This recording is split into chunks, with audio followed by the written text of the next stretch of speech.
Bismillahirrahmanirrahim. Assalamualaikum warahmatullahi wabarakatuh.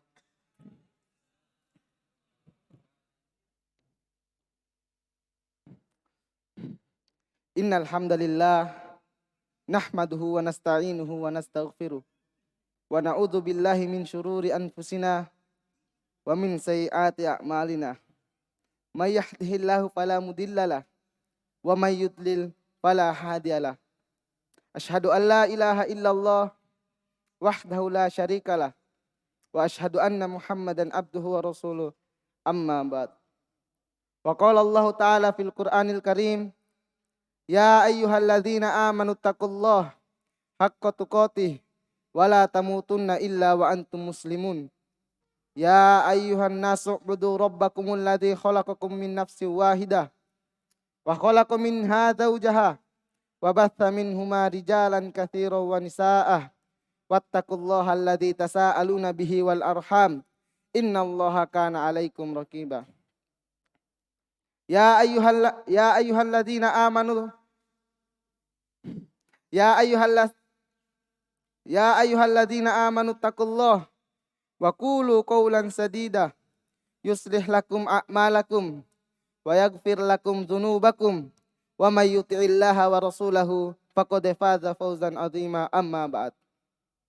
Alhamdulillah, kita memuji Allah Subhanahu wa taala karena Allah Subhanahu wa taala yang telah memberikan kita nikmat, yaitu berupa nikmat kesempatan dan nikmat kesehatan dan nikmat waktu luang. Yang dengan nikmat tersebut kita masih bisa melakukan salah satu kewajiban kita, yaitu sholat Jumat berjamaah di Masjid Jannatul Firdaus ini. Tak lupa kita salam serta salawat atas baginda Nabiullah Nabi Muhammad SAW kepada istri-istri beliau, kepada anak-anak beliau, serta orang-orang yang mengikuti beliau hingga ditegakkannya hari kiamat.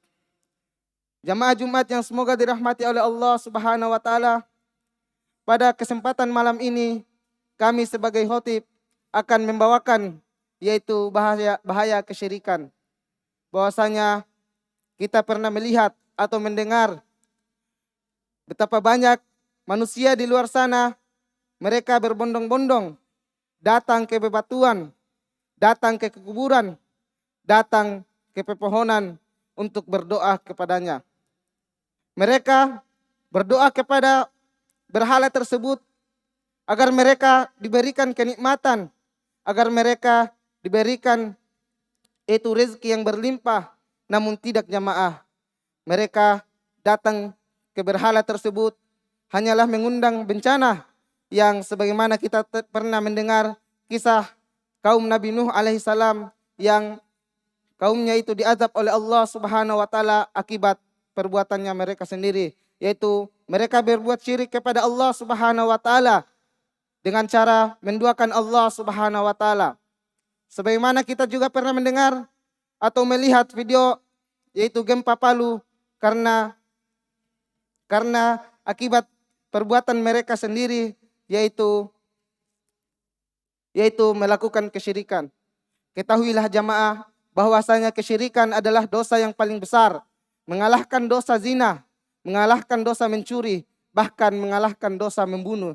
Karena itu Allah Subhanahu wa taala berfirman, al-fitnatu asyaddu minal qatl. Bahwasanya fitnah lebih kejam daripada membunuh. Yang dimaksud fitnah di sini jamaah yaitu kesyirikan. Bahwasanya kesyirikan lebih kejam dari membunuh. Dan perlu kita ketahui jamaah, seorang hamba melakukan kesyirikan kepada Allah Subhanahu wa taala adalah suatu kezaliman yang sangat besar. Karena itu Allah Subhanahu wa taala berfirman, innasyirka la zulmun azim. Bahwasanya kesyirikan adalah kezaliman yang sangat besar, yaitu seorang hamba menzalimi Allah Subhanahu wa taala dengan cara menduakan Allah Subhanahu wa taala. Mereka mengetahui bahwa Allah Subhanahu wa taala adalah pencipta, pemberi nikmat, tapi masih saja mereka datang ke kuburan untuk diberikan nikmat dan datang kepada pepohonan berdoa agar diberikan yaitu rezeki yang berlimpah. Jamaah Jumat yang semoga dirahmati oleh Allah Subhanahu wa taala, bahwasanya Allah Subhanahu wa taala tidak akan mengampuni dosa kesyirikan bahkan akan kekal pelakunya ke dalam neraka dan mengeluarkan pelakunya dari Islam. Karena itu Allah Subhanahu wa taala berfirman, "Innallaha la yaghfiru ayyushraka bih wa yaghfiru ma dzalika liman yasha." Bahwasanya Allah Subhanahu wa taala tidak akan mengampuni dosa yang namanya kesyirikan, baik itu menyembah malaikat atau menyembah para nabi atau menyembah bebatuan dan lain-lainnya, dan Allah Subhanahu wa taala mengampuni dosa selain kesyirikan, itu pun jika Allah Subhanahu wa taala kehendaki. Dan juga jamaah, kesyirikan adalah akan menjadi kegelapan pada hari kiamat.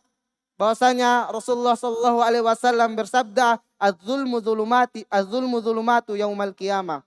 Bahwasanya kezaliman adalah kegelapan pada hari kiamat. Seorang hamba yaitu menzalimi Allah Subhanahu wa taala dengan berbagai macam cara, yang paling besar adalah kezalimannya yaitu kesyirikan, maka akan menjadi kegelapan pada hari kiamat. Aqulu qouli hadza wastaghfiru innahu huwal ghafurur rahim.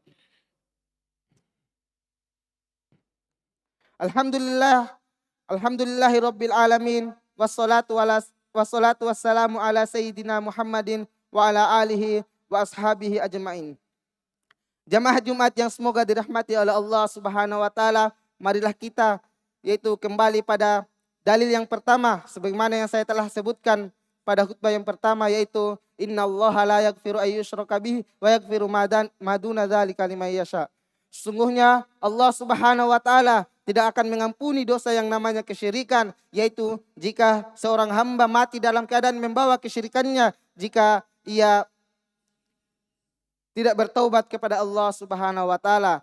Namun seorang hamba itu bertaubat ketika ia mampu untuk bertaubat, bukan ketika nyawa sudah berada di tenggorokan atau matahari sudah terbit dari barat. Sebagaimana kita telah mendengar kisah Fir'aun laknatullah, yang ketika Allah Subhanahu wa taala ingin mengazabnya, maka ia bertobat kepada Allah Subhanahu wa taala. Allahumma shalli ala Muhammad wa ala ali Muhammad kama shallaita ala Ibrahim wa ala ali Ibrahim innaka Hamidum Majid. Allahumma ighfir wa barik ala Muhammad wa ala ali Muhammad kama barakta ala Ibrahim wa ala ali Ibrahim innaka Hamidum Majid. Allahumma ighfir lil muslimina wal muslimat wal mu'minina wal mu'minat al ahya'u minhum wal amwat innaka sami'un qaribun mujibud da'wat ya qadiyal hajat. Subhanakallahumma wa bihamdik astaghfiruka wa atubu ilaik walhamdulillahi rabbil alamin. Tsumma aqimus shalah.